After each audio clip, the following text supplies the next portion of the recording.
For a long time, the whole robotaxi thing felt like a science project, right? Well, those days are over. Today, it's all-out commercial warfare.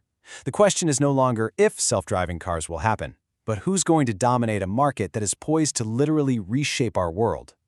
Yeah, that whole technical moonshot, it's landed. The debate about whether we could actually have cars driving around our cities with zero human intervention, true level 5 autonomy, that debate is pretty much settled. It's viable, and it's happening. And because of that, the entire conversation has just completely pivoted. We're not talking about R&D labs anymore, we're talking about boardroom strategy. Now the big questions are all about economics. How do you scale this thing up? How do you compete? And ultimately, how do you win? And the stakes? Are you ready for this? According to ARK Invest, we are looking at a projected enterprise value for robotaxi platforms of $34 trillion by 2030. Let that sink in for a second. $34 trillion. This isn't just some new market. This is a prize big enough to fundamentally reorder transportation, urban life, pretty much everything. So, we've hit this critical inflection point. The year 2025 really marked the moment things tipped over. Autonomous vehicle tech is no longer just an experiment. It's being deployed as scaled commercial infrastructure in major cities. This is happening right now on Main Street. Okay, so how on earth do you win a $34 trillion market? Well, three dominant philosophies are emerging, and they're being championed by three very different companies: Waymo, Tesla, and Zoox. Each one is placing a completely unique bet on the future. First up, let's talk about Waymo, which is Alphabet's, Google's big long-term play. You can think of them as the methodical, safety-obsessed pioneer. They've been at this game longer than anyone, and their entire strategy is built on a foundation of proven, redundant technology.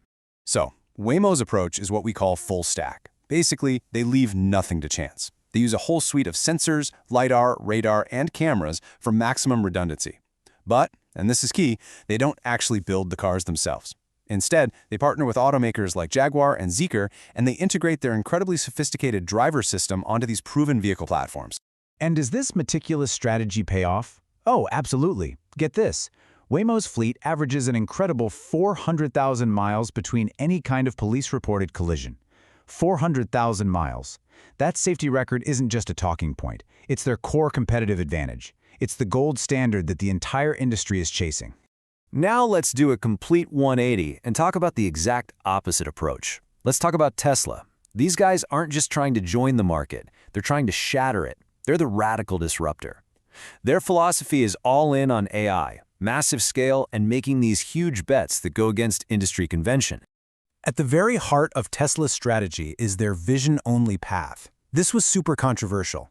They literally ripped out the LiDAR and radar systems that companies like Waymo depend on. They're betting everything on cameras and powerful neural networks, trained on an insane amount of data from millions of their cars already on the road. Their plan is two-pronged. First, activate a shared network using their customers' cars, and second, launch their own dedicated low-cost Cybercab. And this chart right here, this reveals Tesla's trump card: economics. Their asset-light model and vision-only hardware could lead to a projected cost of just 25 cents per mile at scale. 25 cents! Compare that to Waymo at over $1 or a traditional Uber at $2.50. It's not even in the same ballpark. That is a total game changer. Our third competitor, Amazon Zoox, is taking yet another unique path. They aren't just modifying a car, and they're not just building software. No, they are reimagining the vehicle from the ground up, and they're doing it with the full backing of a tech giant. Zoox's strategy is really all about control. They're pursuing full vertical integration, which is just a fancy way of saying they design and build everything themselves. In-house software, in-house hardware, the whole shebang. The result is a purpose-built vehicle that has no steering wheel, no pedals, and can drive in either direction. It's not really a car, it's more of a mobile lounge, designed exclusively for passengers. And they are dead serious about manufacturing. Their dedicated facility out in Hayward, California, has the capacity to produce over 10,000 of these custom vehicles every single year. So this is not a prototype. This is a real push for mass production to build out their own fleet. Now, these different technology paths aren't just academic. They lead to fundamentally different ways of making money. And this is where the battle shifts from engineering to economics, with two core business models going head-to-head. On one side, you have the traditional fleet operator model. That's Waymo and Zoox.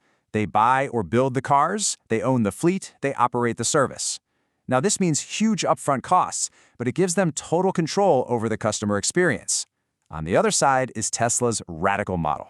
Sell the hardware to customers and then take a cut when those customers let their cars operate as robotaxis on a shared network. It's asset-light, it's massively scalable, but it offers a lot less control. And that is the multi-trillion-dollar question, isn't it? Does victory go to the company that controls every single aspect of its service with a dedicated fleet? Or does it go to the one that can scale almost infinitely by leveraging a network of cars that other people own? Ultimately, winning this race isn't just about who has the best tech today. It's about building a sustainable competitive advantage, what investors call a moat. So let's break down the unique strength that each of these players brings to the long-term fight for market dominance. This really clarifies the distinct advantages. For Waymo, their moat is regulatory. They're years ahead in securing the official licenses needed to actually operate. Tesla's moat? It's their massive data fleet. Over 1.6 million vehicles constantly feeding their AI with real-world driving data. And Zoox, backed by Amazon, has the ultimate ecosystem moat. Seamless integration with AWS for computing power and Amazon's massive logistics network. So this brings us to the final question. We have a battle here between three powerful, totally distinct strategies. So what will the market ultimately reward? The safest driver, the cheapest network, or the most seamless experience? Waymo, Tesla, and Zoox have all placed their bets. The next few years will decide which philosophy defines the future of how we move.